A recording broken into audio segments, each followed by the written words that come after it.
Сәлеметсіңдер ме? Бүгінгі сабақта біз Landsat 8 спутнигінің суреттерін шектейтін боламыз, яғни классификациялауды бастайтын боламыз. Бізде ең алдымен жасалатын әрекет, бұл бізде настройка бөліміне барып, панель инструменттердің ішінде классификация изображений дегенге галочканы қоямыз.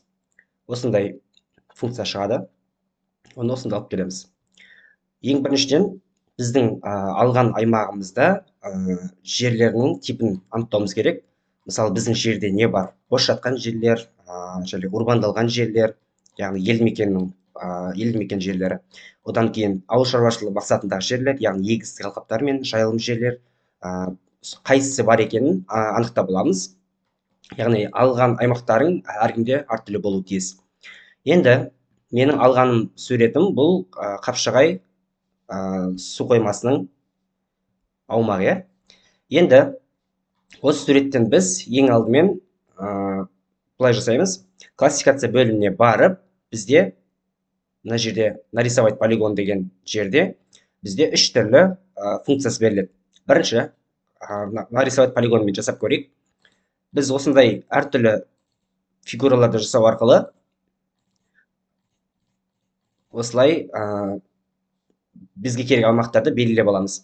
Одан кейін екінші прямоугольник арқылы біз былайнан, яғни тіктөртбұрышты немесе квадрат объектілерді былай белгілей алады екенбіз.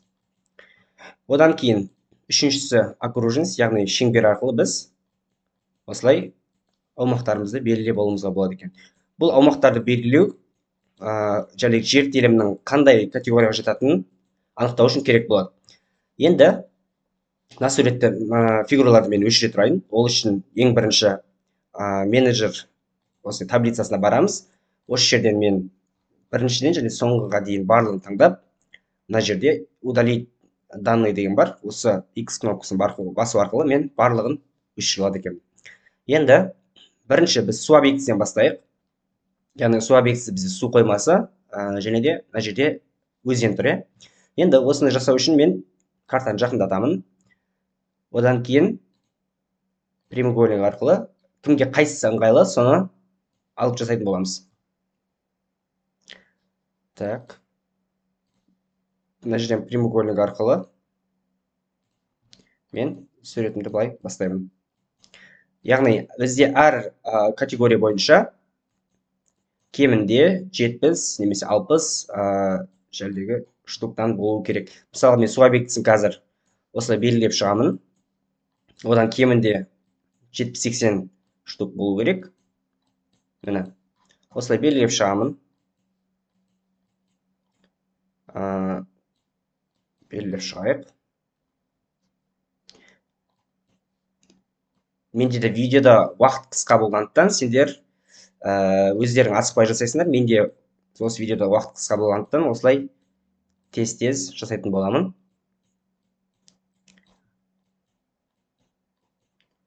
Так, барлық су объектісін белгілейік картадағы. Себебі әрқайсының өзінің түсі болады. Қазір видео барысында оны көрсететін боламын.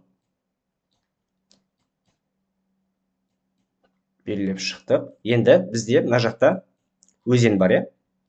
Картаны барынша жақындатамын. Енді мына жерге маған не ыңғайсыз болады, прямоугольникпен салу. Сол үшін мен полигон арқылы саламын. Жақындатып, былай үш бұрышты әртүрлі фигуралар арқылы жасап шығатын боламын. Картаны жақындатамын тағы. Міне, осылай жасайтын боламыз. Әрқайсынан кемінде 60-70 болу керек. Одан да көп жасасаңдар, карталарың нақты шығады, сондықтан одан да көп жасауға тырысу қажет. Так, менде тағы су объектілері бар мына жақта. Міне, осының барлығын белгілеп шығатын боламын.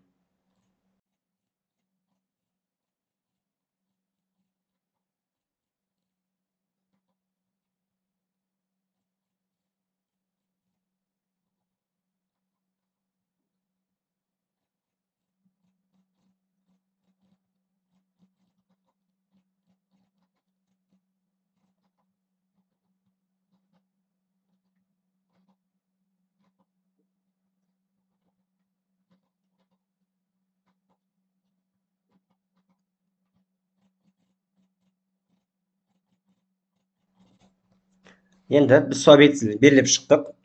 Енді таблицасына барып, осылардың бәрін біріктіретін боламын. Картаны былай ашып аламын. Енді бірінші точканы басып, ең соңғы точкаға дейін барлық точканы былай қамтып аламын. Ол үшін біз мышканың сол жағын басып бірінші, және соңғы 98-ші аралықтағы сандарды басып, shift батырмасын басамын. Сол кезде барлығы қамтылатын болады. Енді осыларды мен мына жерде объединить кнопкасы арқылы барлығын біріктіремін бір объект ретінде. Енді менде бұл су нысандары болсын. Су нысандары. Оған мен көк түсті берейін. Енді яғни менде су объектілерінің барлығы көк түсті болады. Бірінші категориясын біттік. Енді келесі кезекте менде урбандалған аймақтар, немесе елді мекендер. Елді мекен аймақтарын белгілеп шығатын боламын. Оған да прямоугольник таңдаймын бака.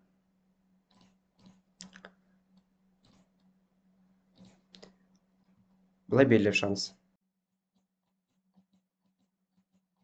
Мына жердің бәрі менде елді мекендер. Яғни бұл қазіргі кезде Қонаев қаласы, бұрынғы Қапшағай қаласы. Осылай белгілеп шығайын.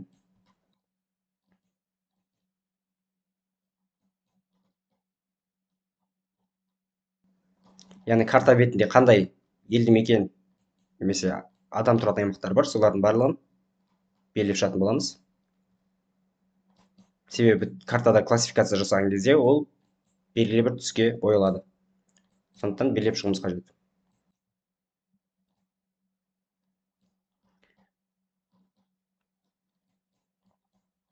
Егер төртбұрышты болмай жатса, төртбұрышты нарисовать полигон ретінде былай үшбұрышты аумақ қылып алсақ та болады. Міне төртбұрышты, трапеция, әртүрлі фигуралармен алсақ болады.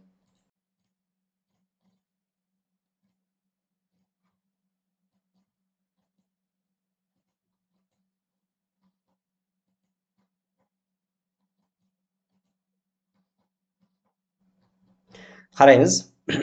Егер де картамыз, қараңдар, картамыз егер де былай полигоннан шығып кетті делік. Бұл кезде картамыз бояған кезде дұрыс есептелмейді. Сондықтан осындай картадан шығып кеткен аумақтарды, полигондарды біз алып тастауымыз керек. Ол үшін мына жерде таблицасына барамыз, ең соңына барамын. Бізге шығып кеткен аумақты белгілеген кезде мынандай тор бізге қай аумақ екені белгіленеді. Осыны алып тұрып, мен X-ті басамын. Сол кезде аумақты өшіремін. Белгілеп шығайық.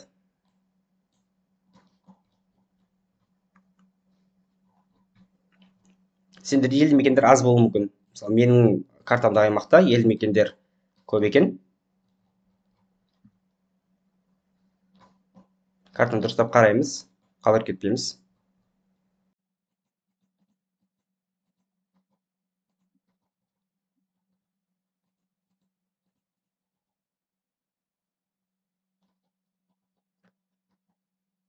Барлығы белгіленген сияқты.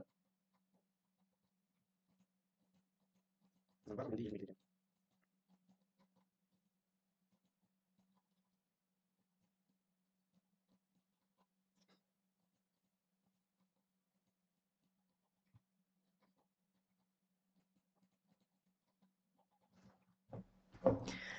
Енді кезекте осыларды біріктіруім керек. Ол үшін мен қайтадан таблицаға барамын. Екінші точканы басып, және 84-ші соңғы точканы басамын да shift басамын. Бұл кезде барлығы бірге таңдалды. Объединить. Бұл менде урбанизация немесе елді мекен деп қоюға болады. Бұған мен қызыл түс берейін. Енді келесі кезекте бізде егіншілік жерлер болсын. Яғни мына жерде сары және жасыл түстегі полигондар немесе полялар бізде егістік алқаптар екен. Енді осыларды белгілеп шығайын. Маған тік төртбұрыш ыңғайлы, сол үшін соны таңдаймын. Міне былай белгілеп шығамыз. Барлық тік төртбұрышты аймақтарды. Менде уақыт шектеулі, сондықтан Кесте жасайтын боламын. Мына жер шығып кеткен сияқты маған. Жоқ, шықпапты картадан. Шығып кеткен болса, ол кезде міндетті түрде өшіруіміз керек. Себебі картамыз дұрыс шықпай қалуы мүмкін.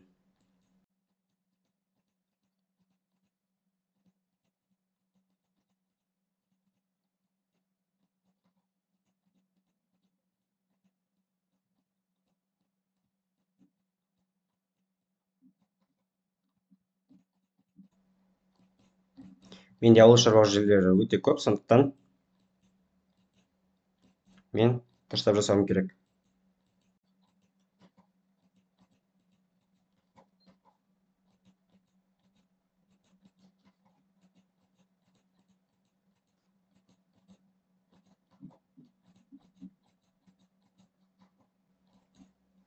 Яғни осы мындай кнопкаларды белгілеу арқылы мен қай жерлердің егіншілік алқаптар екенін белгілеймін, урбандалған аймақтар екенін белгілеймін. Сол арқылы ArcGIS өзі бізде анықтап береді. Классификация жасап, түсін анықтап беретін болады. Менде уақыт шектелді, тез жасайын. Себебі менде көзден көріп тұрғандай өте көп аймақ егіншілік аймақтар екен.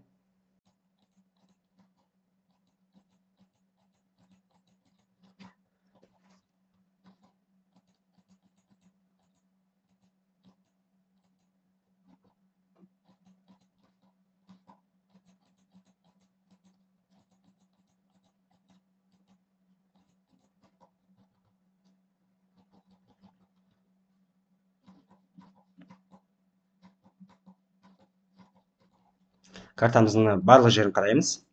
Егіс алқаптары қалып кетпеу керек, немесе басқа да жер телімдері қалып кетпеу керек. Менде мына точка сыртқа қарай шығып кетті. Оны өшіру үшін мен таблицасына барып,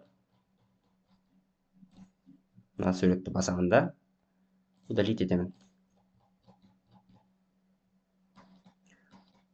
Менде жалпы болған сияқты.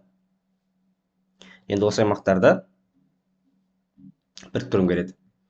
Енді үшіншіден соңғы 160-ші нүктеге дейін барып, барлығын біріктіретін боламын.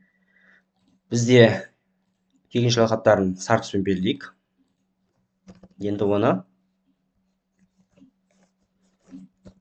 егіншілік алқабы деймін.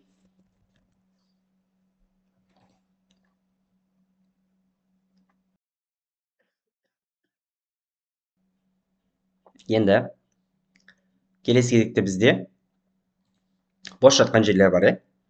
Сол бос жатқан жерлерді белгілейін. Міне бос жатқан аймақтар.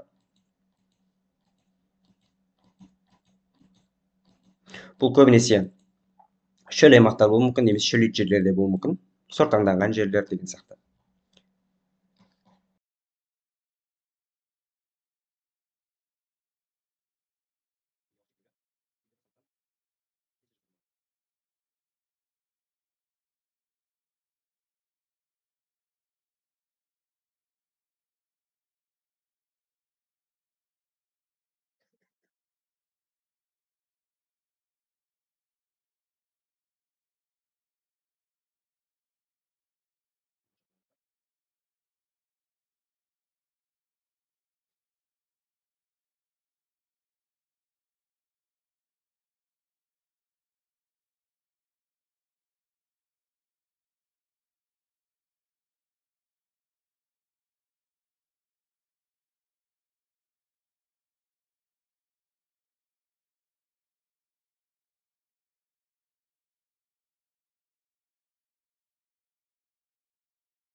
Жалпы картамды біткен сияқтымын. Енді 4-ші точкадан 130-ші точкаға дейін бәрін бірге аламын. Объединить. Бос жатқан жерлер деп қояйын.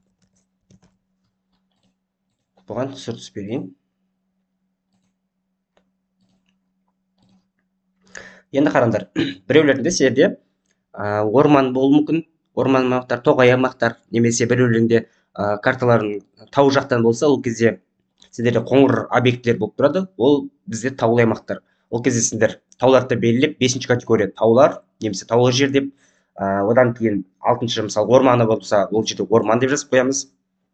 Солардың бәрін жазып шығу керек. Менде қазір уақыт шектеулі, сондықтан осы категорияларды ғана жасап шығатын боламын. Енді осыны ары қарай көрсетейін, қалай жасауымыз керек.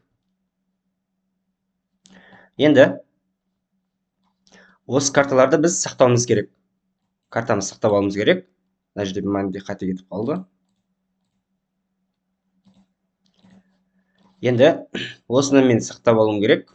Ол үшін бірінші мына жердегі сохранить бөлімін басамын. Картамдағы сохранить.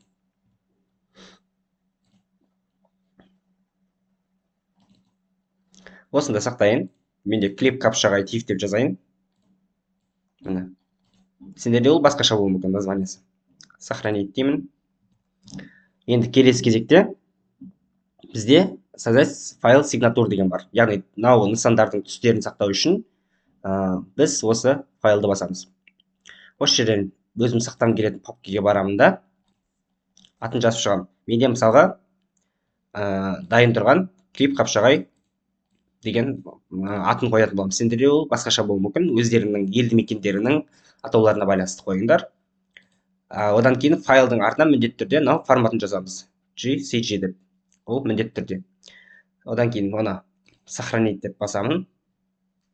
Енді сәл күтетін боламыз. Енді келесі кезекте бізде классификация деген жеріне барамыз. Бізде классификация жіктеу әдісінің екі түрі бар. Unsupervised және supervised деп аталады. Яғни бақыланатын және бақыланбайтын деп аударылады. Біз қазір бақыланатын классификацияны жасаймыз. Ол бізде классификация по методу максимального подобия дейді. Осыны басамын. Бізде картамызды таңдайды, клип қапшағай дегенді таңдап тұр. Мынау картамызды, одан кейін выходной сигнатур дегенде біз жаңағыдегі сақтаған файлымызға барамыз. Міне, соны ашып аламын. Астына түсемін де выходной классификационный растр деген жерге бізге қай жерге сақтайтынымызды көрсетемін. Мен оны сақтаймын өзімнің папкеме. Ал міндетті түрде латынша немесе ағылшынша жазамыз.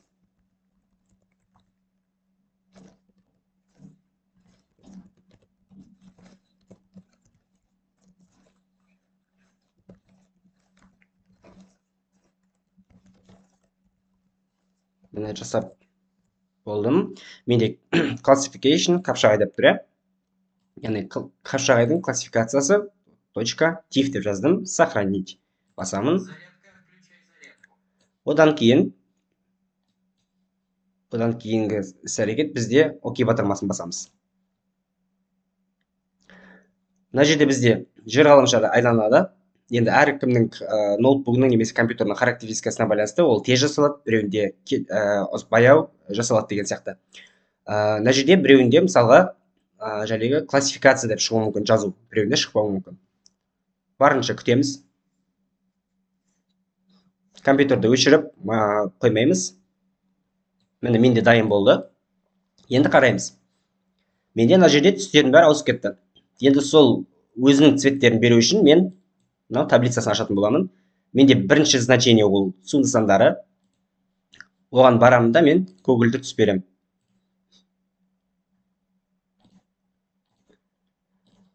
Екінші бізде 99 елді мекеннің жерлері.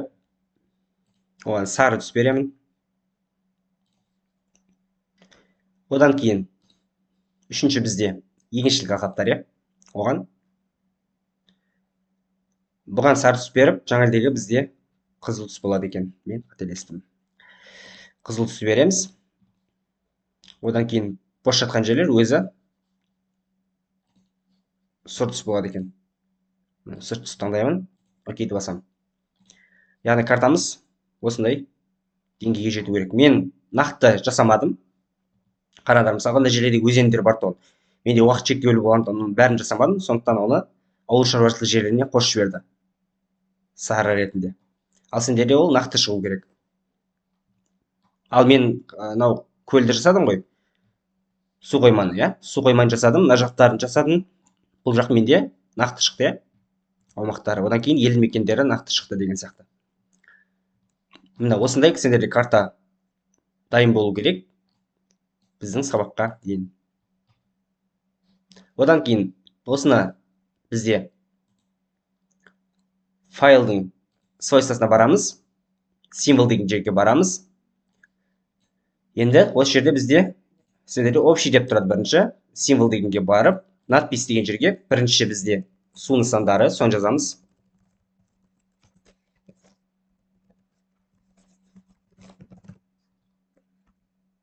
Екінші елді мекен.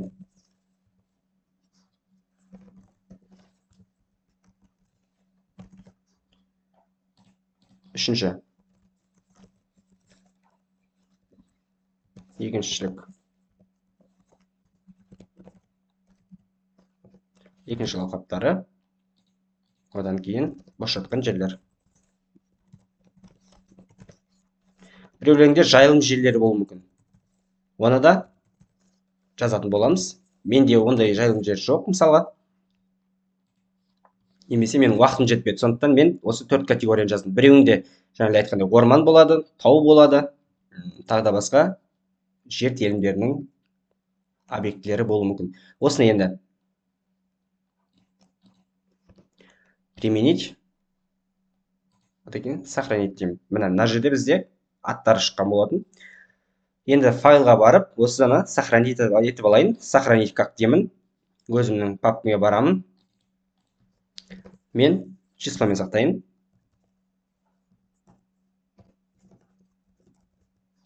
Сохранить. Міне осылай өзіміздің файлымызды сақтап аламыз.